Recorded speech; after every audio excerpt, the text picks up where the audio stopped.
যাদের উপর বিবাহ করা ফরজ, কিন্তু এদের মা বাবা অভিভাবকগণ এদেরকে বিয়ে দিচ্ছে না কিংবা বিয়ে করাচ্ছে না, কিন্তু তারা গুনাহের কাজে লিপ্ত হচ্ছে।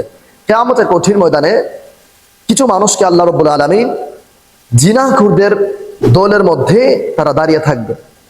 তখন সে মনে মনে ভাববে, আমি তো দুনিয়াতে থাকতে কখনোই জিনা করিনি, কখনোই আমি জিনাখোরদের ধারে কাছেও যাইনি, তাহলে আমি কেন জিনাখোরদের দলের অন্তর্ভুক্ত হলাম?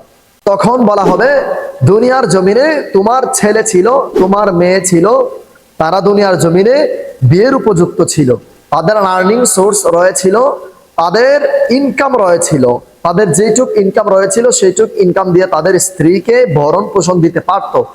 কিন্তু তোমরা অভিভাবক হওয়া সত্ত্বেও, মা বাবা হওয়া সত্ত্বেও তোমরা এদেরকে, তোমাদের সন্তানদেরকে বিবাহ করাচ্ছ না। বিবাহ না দেওয়ার কারণে তারা চক্ষু দ্বারা জিনা করেছে, মোবাইলের মধ্যে নেগেটিভ ভিডিও দেখেছে, খারাপ ভিডিও দেখেছে, হারাম ভিডিও দেখেছে, এবং হাত দ্বারা খারাপ কাজ, গুনাহের কাজ করেছে, এবং এদের চক্ষু দ্বারা মনের কুধারণা দিয়ে, মস্তিষ্ক দ্বারা, মন মাইন্ড দ্বারা, তাদের অঙ্গ প্রত্যঙ্গ দ্বারা তারা জিনাহের কাজে লিপ্ত হয়ে গিয়েছে।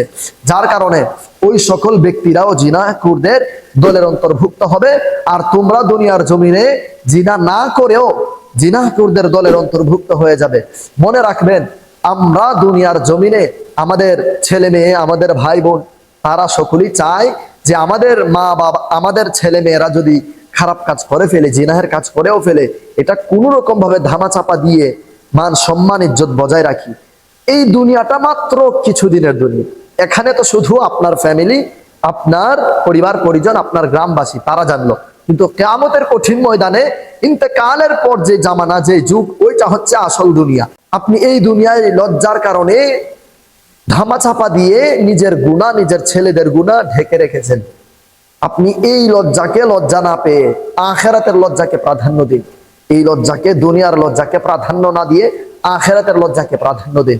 মনে রাখবেন, এটা তো ক্ষণস্থায়ী, কিন্তু ওই দুনিয়াটা হচ্ছে চিরস্থায়ী, যেই দুনিয়া ইন্তেকালের পর শুরু হবে। ওই দুনিয়াকে প্রাধান্য দিন। অতএব মা বোন এবং অভিভাবকদেরকে আমি দৃষ্টি আকর্ষণ করে বলছি, আপনারা আপনাদের ছেলে মেয়ে, ছোট ভাই বোন যারা রয়েছে, যারা আপনারা অভিভাবক রয়েছেন, আপনাদের ছোট ভাই বোন এবং আপনাদের ছেলে মেয়েদেরকে সাধ্য সামর্থ্য থাকা সত্ত্বেও যারা বিয়ে দিচ্ছেন না কিংবা করাচ্ছেন না, আপনারা অতি দ্রুত এদেরকে বিয়ের ব্যবস্থা করে দিন। আমার এই ভিডিওটি যারা দেখছেন, আপনারা চাইলে আপনাদের অভিভাবকগণ, আপনাদের বড় ভাই, আপনাদের ভাবি, আপনাদের দুলা ভাই, আপনাদের মা বাবার কাছে শেয়ার করতে পারেন, যারা আপনাদের সাথে আন্ডারস্ট্যান্ডিং রয়েছে।